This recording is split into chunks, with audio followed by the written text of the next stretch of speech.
बिस्मिल्लाहिर्रहमानिर्रहीम। अस्सलाम वालेकुम नाज़रीन, मैं हूं आसिम नसीर और आप देख रहे हैं हमारा यूट्यूब चैनल। नाज़रीन, हमारे साथ मौजूद हैं मशहूर मारुफ एस्ट्रोलॉजर न्यूमरोलॉजिस्ट मलिक महबूब साहब। अस्सलाम वालेकुम मलिक साहब, क्या हाल है, कैसे हैं आप? वालेकुम अस्सलाम। अल्लाह का करम है। आप बताएं क्या हाल चाल है आसिम साहब। मैं बिल्कुल ठीक हूं मलिक साहब, और एक खबर मेरे सामने से गुजरी, मैंने कहा आपसे उसके ऊपर सितारों की रोशनी में जरा लें इंफॉर्मेशन के क्या आप कहते हैं। कहा जा रहा है कि तहरीक इंसाफ के काफी मामलात जो हैं वो आगे बढ़ चुके हैं, मामला पे बातचीत चल रही है और बहुत से मामलात भी जो हैं वो तय पा चुके हैं। ये मुज़ाकरात जो हैं वो अचकजई और बैरिस्टर गौहर ने किए हैं, जिनसे सलमान अकरम राजा और सोहेल आफरीदी भी आगाह हैं। तहरीक इंसाफ को कहा गया है कि सितंबर तक चुप रहे, इस निज़ाम को लपेट दिया जाएगा और उसके बाद इलेक्शन करवा दिया जाएगा, यानी कि सितंबर तक खामोश रहने को कहा गया है।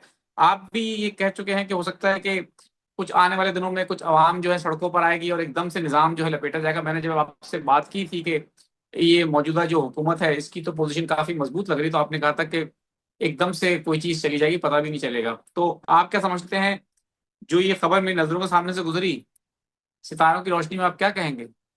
जी, मुझे ऐसा लगता है और इस बात पे मैंने आपको बहुत दफा वीलॉग में गाय बगाए बताता रहा हूं कि ऐसे हालात बनेंगे जिसकी वजह से हुकूमत टिक नहीं पाएगी।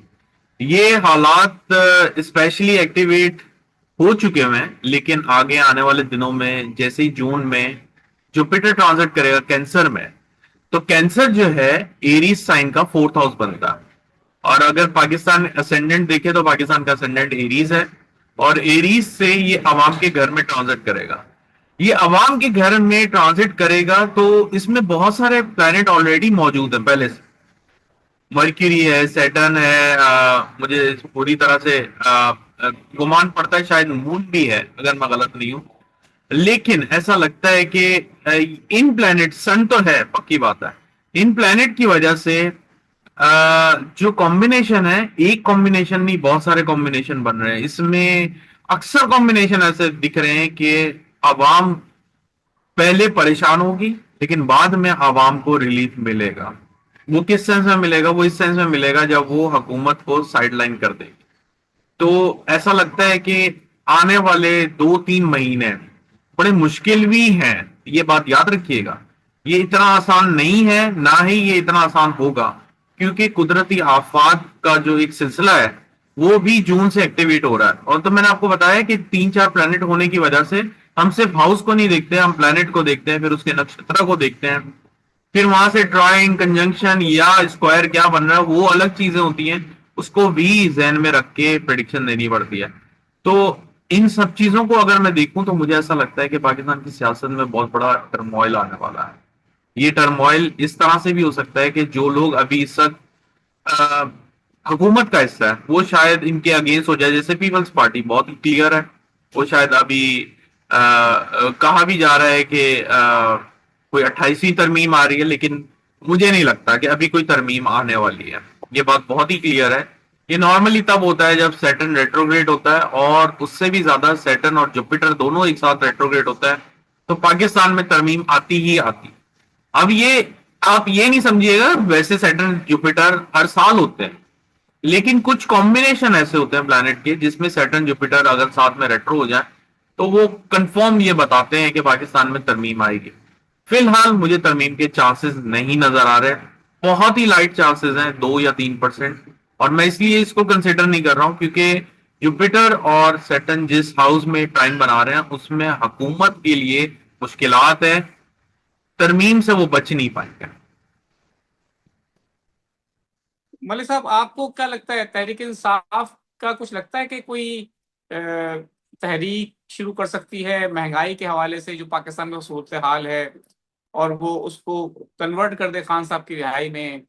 आपको तहरीक इंसाफ का मुस्तकबिल में क्या कोई नजर आता है कि सड़कों पर आएगी या कोई ऐसी मूवमेंट स्टार्ट हो सकती है?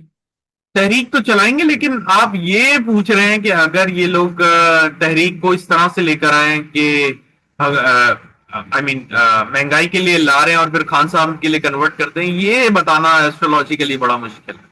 लेकिन तहरीक डेफिनेटली है, और मुझे ऐसा लगता है कि ना सिर्फ ये तहरीक, और भी लोग किसी वजूहत की बिना पर बाहर आने वाले हैं। और ऐसा दिखता है कि आने वाले दिनों में ये जो पानी का मसला है ना, ये बहुत बड़ा ही मसला बनने वाला है। स्पेशली ये आप देखिएगा, जैसे ही 15 मई को सन ट्रांजिट करेगा आगे नेक्स्ट हाउस में, प्रॉब्लम शुरू हो जाएंगी आपके सामने। इस वक्त तो वो अपने हाउस में है, लेकिन गर्मी की शिद्दत भी बहुत ज्यादा बढ़ रही होगी इस वक्त। आजकल आपको महसूस हो रहा है, मुझे नहीं पता वहां पे गर्मियां, बल्कि पूरी दुनिया में गर्मियां जो है अपने पीक पर आ गई हैं अब। काफी लोग ये बोलेंगे कि यार ये तो मौसम है तो इसमें तो आएंगी। जी बिल्कुल आप सही बोल रहे हैं, लेकिन मौसम के हिसाब से आप प्लैनेटरी पोजीशन भी देखें। सन एरीज में होता है, अगर किसी भी साइचे में अगर सन एरीज में होता है, वो बंदा नॉर्मली बहुत ज्यादा गुस्से का तेज इगोइस्टिक टाइप का बंदा मिलेगा आपको। तो ये एक नेचर है सन की। और वो अपने ही हाउस में, मतलब वो बड़ा कंफर्टेबल है। वो अपने आप को इगोइस्टिक बनाए, अपने आप को जोश में दिखाए, उसको कोई रोकने टोकने वाला नहीं है। यही वो उसके ऑपोजिट साइड पे चला जाए जहां पे वो डिप्लीटेड होता है, तो वहां पे सन जो है कहते हैं कि एक गरूब हो जाता है, जहां पे वो अपनी क्वालिटीज नहीं दिखाता। तो इसी तरह से आप समझिए इन चीजों को एस्ट्रोलॉजिकली। अगर आप एरीज से स्टार्ट करें 7th हाउस में, आपको तब दिसंबर दिखेगा। ये मजे की बात, मैं आपको बड़े इंपॉर्टेंट बात बता रहा हूं। एरीज अप्रैल में आता है और 7 महीने आगे ले जाए, साक्षात 11 नवंबर में वो आपको गुरूब में दिखेगा। तो एस्ट्रोलॉजिकली ये चीजें कंफर्म करती हैं कि उस टाइम पे सूरज गुरूब हो जाता है, ठंडक ठंडक शुरू हो जाती है। तो ये चीजें जो हैं, अगर आप थोड़ी सी समझें, इसके अंदर डीप जाएं, आपको बड़ा महसूस होगा कि वाकई हर चीज के पीछे कैलकुलेशन का एक बहुत बड़ा रास्ता है। मतलब कैलकुलेशन बहुत चीजें एक्सप्लेन कर रही है। काफी लोग बोलते हैं ये गायब करना है, गायब कर नहीं है ये।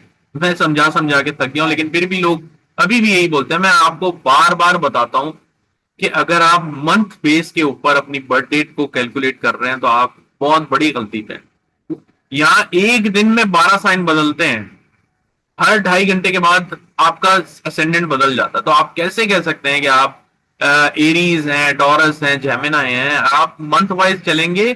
मैं जिस एस्ट्रोलॉजी को फॉलो करता हूँ वैदिक एस्ट्रोलॉजी है। वैदिक एस्ट्रोलॉजी में पर मिनट के हिसाब से कैलकुलेशन होती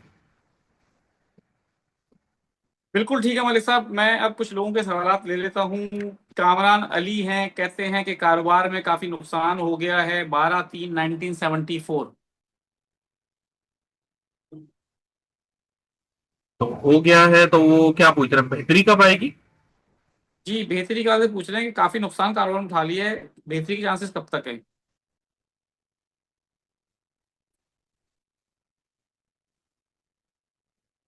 सर मुझे अभी थोड़ा टाइम दिख रहा है इसमें। अनफॉर्चुनेटली आपके लिए मसाइल अभी जरा पड़े हुए हैं। 6 मार्च 1989, वो कह रहे हैं कि प्लीज मुझे गाइड कर दें कि मुझे जॉब कब तक मिल सकती है।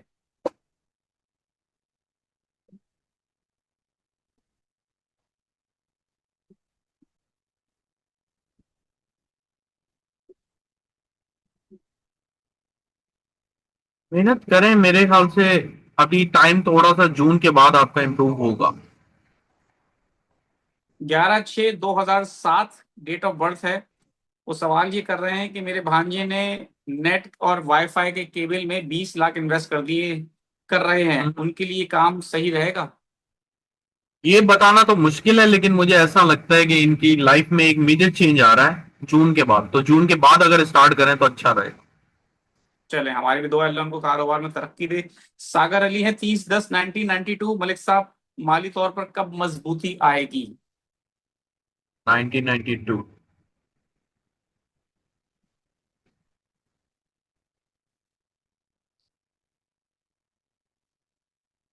अंदाजन 2028-29 में ऐसे हालात बनेंगे जहां पे आप सोच सकते हैं कि बहुत बेहतरी हो गई है हालात में। मारिया रहमान है, घरेलू परेशानियां हैं, वो उसके हवाले से परेशान है काफी। 27/9/1984।